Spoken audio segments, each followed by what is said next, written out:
Mendalika is one of the leading tourism project by the government of Indonesia. In 2014, this place is established as the special economic zone. I strongly believe that Chinese is one of the biggest market in the world, especially for the investment.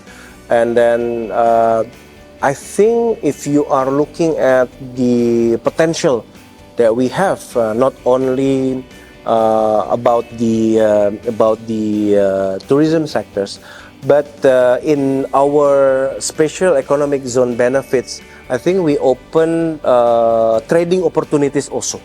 So this is also the good thing for the Chinese business person, Chinese investment, to get more opportunities and to see this Mendalika as a trading spot.